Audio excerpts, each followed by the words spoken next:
Hi friends, Shanoj this side. In today's session, we will talk about the cloud formation template to understand its structure before starting to write our first template in the following sessions. To start with, currently an AWS cloud formation template can have 9 major sections. However, the only resource section is mandatory among them. Hence, you should have at least one resource in your template. Actually, this makes sense because the primary goal of using AWS Cloud Formation is to automate AWS resource creation, right? These sections can be in any order in your template, but there is a recommended way of logically ordering them because one section can have values referred from a previous section. So, all CloudFormation sections in the recommended order are format, version, description, metadata, parameters, mappings, conditions, transform, resources, and finally outputs. Now let's talk about each section one by one. Firstly, we have the format version section, and it is an optional section. Actually, it corresponds to AWS template format version in the template, and it defines the version of the format used in the template. Although it is an optional, I recommend you to have this session in your template so you can make your template ready for a possible newer version that may be defined as default by AWS in future. Next, we have the description session. As name refers, it is used to add some information about your template, such as what it is used for.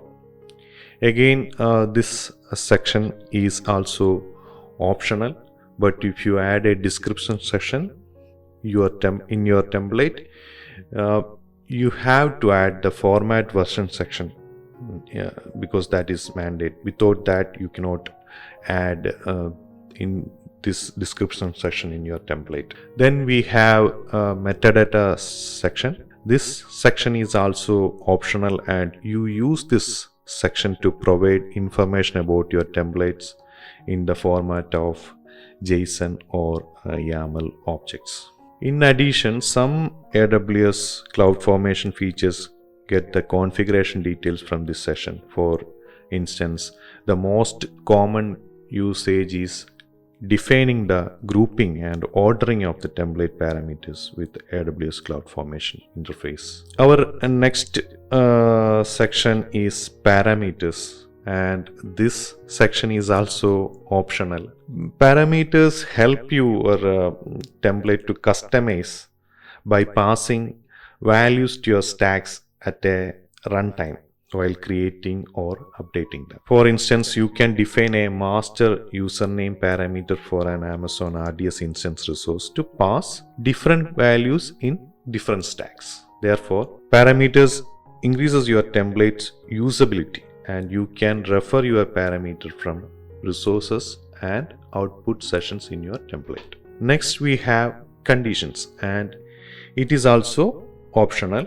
It is used to place condition statements in your template and use them to define the circumstance under which a resource is created. For example, you may want to use an Amazon Aurora instance in your production environment and Amazon RDS instance resource in your development environment. Then you can define a condition in your template evaluating an environment parameter to create a different database for the different environment. The next is the transform section.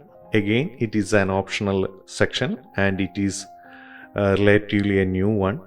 If you are building serverless application, you may already familiar with the AWS serverless application model, SWAM. It is based on AWS CloudFormation and adds new syntax to simplify the definition of serverless resource like AWS Lambda function. And this section is used to specify the serverless application model version used in the template. So it has a more specific use case. Next, we have resources section, and it is the only required or mandate section in a CloudFormation template.